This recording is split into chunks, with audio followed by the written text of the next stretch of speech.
তো দেখতে পাচ্ছেন আমি আজকে ডাল বোনা করেছি। তো আমি কিভাবে ডাল বোনা করছি সেটাই আপনাদেরকে দেখাবো। চলুন দেখা যাক। প্রথমে নিয়ে নিয়েছি ডাল, নিয়ে নিয়েছি আদা রসুন বাটা, পেঁয়াজ বাটা, নিয়ে নিয়েছি মরিচ হলুদের গুঁড়া, নিয়েছি ধনেপাতা কুচি করে নিয়েছি, পেঁয়াজ মরিচ কুচি করে নিয়েছি। তো এখন আমি চুলাতে প্যানটা বসিয়ে দিলাম। তো দেখতে পাচ্ছেন চুলাতে প্যান বসিয়ে দিয়েছি। তো দেখুন প্যানে তেল দিয়ে দিচ্ছি। তো প্যানে তেল দিয়ে দিলাম। তো দেখতে পাচ্ছেন প্যানে তেলটা দিয়ে দিচ্ছি। তো এখন আমি প্যানে তেল দিয়ে দিয়েছি। এখন আমি দিয়ে দিব কুচি করে রাখা পেঁয়াজ আর কাঁচামরিচ। তো দেখতে পাচ্ছেন পেঁয়াজ কাঁচামরিচ দিয়ে দিলাম। তো এটাকে এখন আমি একটু ভালো করে ভেজে নেব নেড়ে চেড়ে। তো দেখতে পাচ্ছেন নেড়ে চেড়ে এটাকে একটু ভালো করে ভেজে নিতে হবে। পেঁয়াজ আর কাঁচামরিচটাকে একটু ভালো করে ভাজার জন্য নেড়ে চেড়ে নিচ্ছি। তো এটা একটু ভেজে নিয়েছি। তো এখন আমি দিয়ে দেবো আদা রসুন বাটা আর পেঁয়াজ বাটা। এটাকে এখন একটু ভালো করে ভেজে নেব। তো দেখতে পাচ্ছেন এটাকে একটু ভালো করে ভেজে নেব যাতে আদা রসুনের কাঁচা স্মেলটা চলে যায়। তার জন্য এটাকে একটু ভালো করে ভেজে নেব। তো দেখতে পাচ্ছেন ভাজা হয়ে গেছে। এখন আমি অল্প পরিমাণে পানি দিয়ে দিচ্ছি। তো অল্প পরিমাণে পানি দিয়ে দিচ্ছি। এখন আমি বাকি মশলাগুলো ওটার সাথে দিয়ে দেব। তো দেখতে পাচ্ছেন বাকি মশলাগুলো দিয়ে দিলাম। তো মশলাগুলো এখন ভালো করে মিশিয়ে নিব। তো দেখুন মশলাগুলোকে আমি ভালো করে মিশিয়ে নিচ্ছি। তো দেখুন মশলাগুলোকে ভালো করে মিশিয়ে একটু কষিয়ে নিব তার জন্য। তো দেখুন মশলাটা কষানো হয়ে গেছে। এখন আমি ডালটাকে ধুয়ে রাখা ডালটা দিয়ে দিলাম।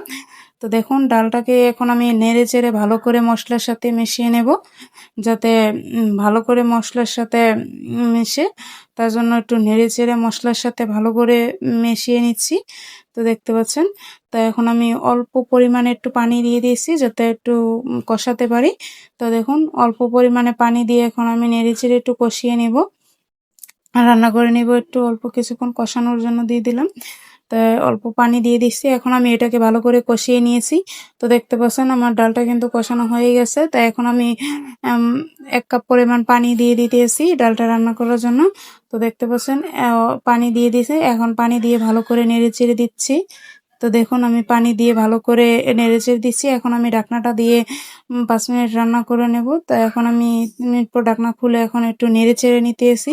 দেখতে পাচ্ছেন তাই একটু নেড়েচেড়ে দিলাম। দেখুন ডালটা যাতে ভালো করে সিদ্ধ হয় তার জন্য একটু নাড়াচাড়া দিয়ে দিচ্ছি। তো এখন আবার অল্প কিছুক্ষণ রান্না করে নেব। তো দেখতে পাচ্ছেন ডালটা কিন্তু আমার প্রায় রান্না শেষের দিকে। তো এখন আমি ধনেপাতা কুচি দিয়ে দিচ্ছি। তো ধনেপাতা কুচি দিয়ে দিলাম। ধনেপাতা কুচি দিয়ে আবার কিছুক্ষণ একটু রান্না করে নেব। যেহেতু ডালটা শুকনা রান্না করব মানে ঝরঝরা, তার জন্য একটু কিছুক্ষণ আবার রান্না করে নেব। তো দেখতেন ধনেপাতা দিয়ে এখন আমি নেড়েচেড়ে ধনেপাতাটা একটু ডালের সাথে মিশিয়ে দিচ্ছি যাতে একটু ভালো একটু ঘ্রাণ আসে, তার জন্য একটু ধনেপাতাটা দিলাম। তো দেখতে পাচ্ছেন ধনেপাতা দিয়ে এখন আমি বেশ কিছুক্ষণ একটু রান্না করে নেব। তো দেখতে পাচ্ছেন বেশ কিছুক্ষণ একটু রান্না করে নিলাম। তো এভাবে যারা ডাল রান্না করে খেতে চান তারা অবশ্যই